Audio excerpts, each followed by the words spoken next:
Hello दोस्तों। इस video में रिकर्सिव कंसेप्ट को काम में लेके हम एक फैक्टोरियल का प्रोग्राम लिखेंगे। सबसे पहले मैं एक सिंपल फैक्टोरियल का प्रोग्राम लिख रहा हूँ। फैक्टोरियल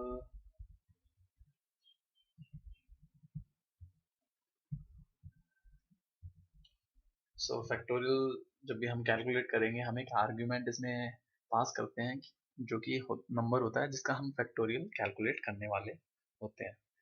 यहाँ पर मैं एक वेरिएबल डिक्लेयर कर रहा हूँ रिजल्ट, जिसमें मैंने रखा एक वेरिएबल मैंने ले लिया आई। अब मैंने क्या किया, नॉर्मली फैक्टोरियल हमें कैलकुलेट कैसे करते हैं।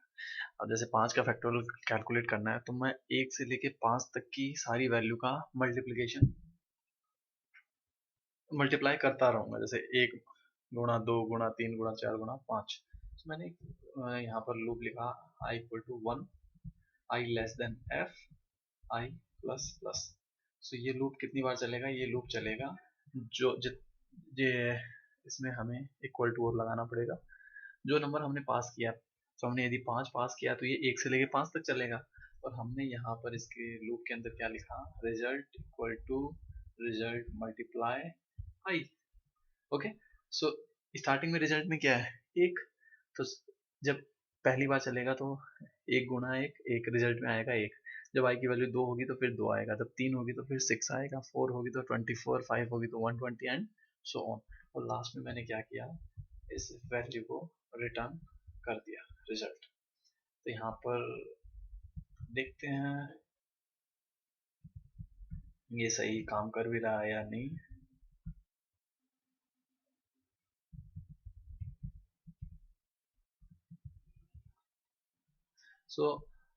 आपको यदि ये थोड़ा सा डिफिकल्ट लग रहा होगा तो आप इसको ऐसे भी काम में ले सकते हैं। 5 और यहाँ पर मैंने प्रिंट करा दी वैल्यू t की। चलिए देखते हैं इसका एग्जीक्यूशन।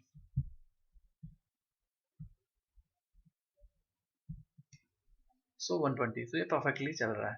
तो ये तो हमारा है सिंपल फैक्टोरियल। अब मुझे क्या करना है, मुझे एक रिकर्सिव फैक्टोरियल बनाना है। Recur fact. अब देखिए, तो सबसे पहला तो हमें ये है कि अब इसमें तो हमने ये रिजल्ट की वैल्यू 1 रख दी थी। अब ये रिजल्ट हमारा उसी फंक्शन में हम दोबारा काम में ले रहे थे। इसमें हम कैसे, मतलब, तो एक तरीका तो ये है कि हम क्या करेंगे, इसमें हमने एक लिया इंट रिजल्ट 1। ओके। और हमने फिर लिखा रिजल्ट इक्वल टू, सॉरी इसमें आपको 1 लेने की भी जरूरत नहीं है, हमने लिखा result equal to F multiply. अब देखिए, जो सिंपल हमारे प्रोग्राम होते हैं उनमें हम लूप काम में लेते हैं, जबकि जो रिकर्सिव कॉल होते हैं उसमें हमें कोई लूप काम में नहीं लेना।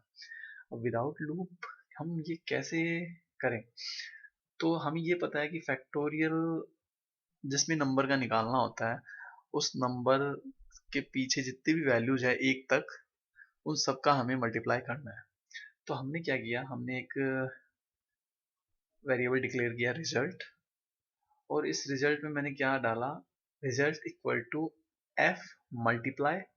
अब यहाँ पर मुझे मैं क्या लिखूं, मुझे इस फंक्शन को दोबारा कॉल भी करना है क्योंकि हमें एक रिकर्सिव फंक्शन लिखना है। अब यदि जैसे मैं मुझे 5 का फैक्टोरियल कैलकुलेट करना है तो 5 मल्टीप्लाई, आगे क्या होना चाहिए, 4 होना चाहिए आगे। ठीक है। तो मैंने यहाँ पर लिख दिया RECUFACT एफ माइनस 1, और एंड में लिखा रिटर्न रिजल्ट। तो इस प्रोग्राम, इस ये जो कोड है इस फंक्शन को समझते हैं कि ये कैसे क्या चलेगा। जो हमारा कोड है वो है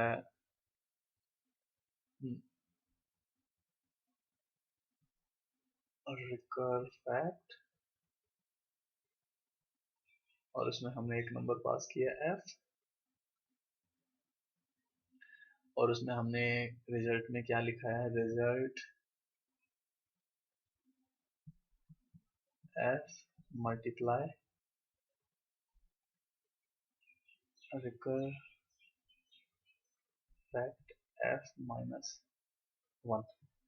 अब हम इसे 3 के लिए देख लेते हैं कि 3 के केस में कैसे चलेगा।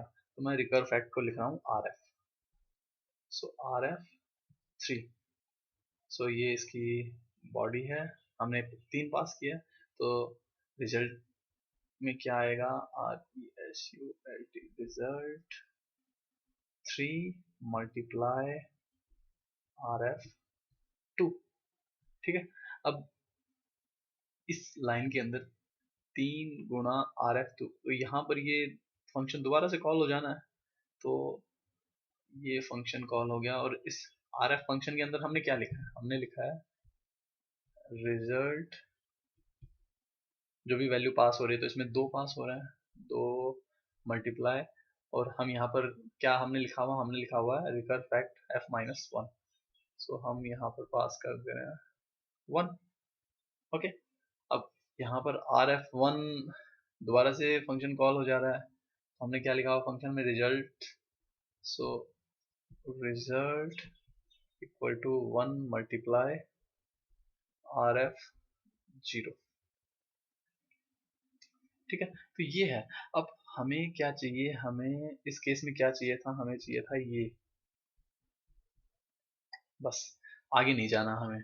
ठीक है, तो ये जो लास्ट वाली जो है, अब यदि ये तो आगे और भी जाएगा, RF0 को कॉल करोगे, फिर ये -1 को -2 को, हम क्या चाहते हैं, जैसे ही ये F0 हो, जैसे ही ये जो भी आपने आर्गुमेंट स्पेसिफाई किया है, तो यहाँ पर जब ये RF0 को जब कॉल करे, तो RF0 आगे कोई फंक्शन को अपने आप को कॉल ही ना करे, तो हमें यहाँ पर इस वैल्यू को स्टॉप करना है। तो हम एक कंडीशन क्या लिखेंगे, इफ जो भी इसमें ये आर्गुमेंट आ रहा है if f equal to 0, then we will not call any function, or another way we can say if f is not equal to 0, तभी हम इस फंक्शन को कॉल करेंगे। ओके, सो इसकी जो कंडीशन काम में लेते हैं वो ये है, if f equal to 0, return 1। Sorry, तो यहाँ पर जब वैल्यू जब 0 आएगी, तो ये क्या कर रहा है, रिटर्न 1। तो ये जो पूरा का पूरा एक्सप्रेशन है, ये किससे रिप्लेस हो जाएगा, 1 से। ठीक है, अब रिजल्ट इक्वल टू 1 मल्टीप्लाई 1, तो इसकी वैल्यू कितनी हुई, 1। अब हमने एंड में क्या लिख रखा है, हमने एंड में लिख रखा है रिटर्न रिजल्ट। सो ये जो रिजल्ट की वैल्यू है, ये रिटर्न हो जाएगी यहाँ पर। तो ये जो स्टेटमेंट है, ये किससे रिप्लेस हो जाएगा, 1 से। तो इस रिजल्ट की वैल्यू क्या हो गई, 2 मल्टीप्लाई 1 2। अब ये जब वैल्यू रिटर्न होगी, तो ये पूरी वैल्यू किससे रिप्लेस हो जाएगी, 2 से, और 3 मल्टीप्लाई 2 क्या हो गया, 6। सो ये जहां पर भी हमने इस फंक्शन को कॉल किया, वहां पर इस रिजल्ट की वैल्यू रिटर्न हो जाएगी, और इसका आएगा रिजल्ट 6। सो हमने जो ये अभी लिखा है, इसको हम अपने कोड में लिख देते हैं कि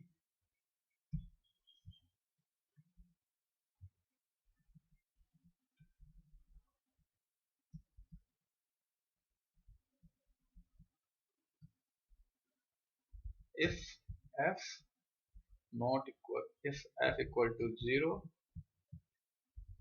return 1। चलिए हम काम में लेके देखते हैं कि काम कर भी रहा है क्या। तो यहाँ पर इस बार मैं RECURFACT रिकर फैक्ट,